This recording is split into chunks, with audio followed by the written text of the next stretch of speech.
আপনি আপনার স্ত্রীর কাছে বসে আছেন, একটা ফুরফুরে মনে, আনন্দ চিত্তে স্ত্রীর সাথে আলাপ করছেন, তার সাথে আপনি ভাব আদান প্রদান করছেন, আল্লাহর আরশ পর্যন্ত খুশি হয়ে যায়।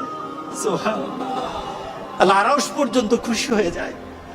যতক্ষণ পর্যন্ত আপনি এইভাবে আপনার স্ত্রীর সাথে কথা বলতে থাকেন, স্ত্রীর কাছে বসা থাকেন, আপনার আমলনামার মধ্যে সওয়াব লিখতে থাকে। রাসূল পাক সাল্লাল্লাহু আলাইহি সাল্লাম এই কথা বলার পর এক সাহাবী বললেন, ইয়া রাসূলুল্লাহ, স্ত্রীর সাথে একসাথে শুবো, একসাথে ঘুমাবো, একসাথে খাবো, একসাথে তাকে আদর করব, এটা কি সওয়াবের কাজ হতে পারে? রাসূল পাক সাল্লাল্লাহু আলাইহি সাল্লাম বললেন, আচ্ছা তোমার স্ত্রীকে না নিয়ে তুমি যদি আরেকজন স্ত্রীর কাছে বসে থাকো, আছে কিনা? আছে কিনা? মজাই লাগে, উনিও খাইবেন, রেডি থাকেন। তুমি অন্য কোন স্ত্রীর পাশে বসে বসে ফিস ফিস ফিস ফিস করলা, মজাই লাগবে, তবে মনে রেখে দিও তোমার আমলনামার মধ্যে জিনার গুনাহ লেখা হবে।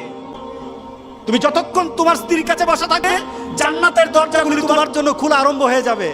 আর যতক্ষণ পর্যন্ত পরস্ত্রীর সাথে বসা থাকবে, ততক্ষণ পর্যন্ত তোমার আমলনামার মধ্যে গুনাহ লেখা হবে কিনা।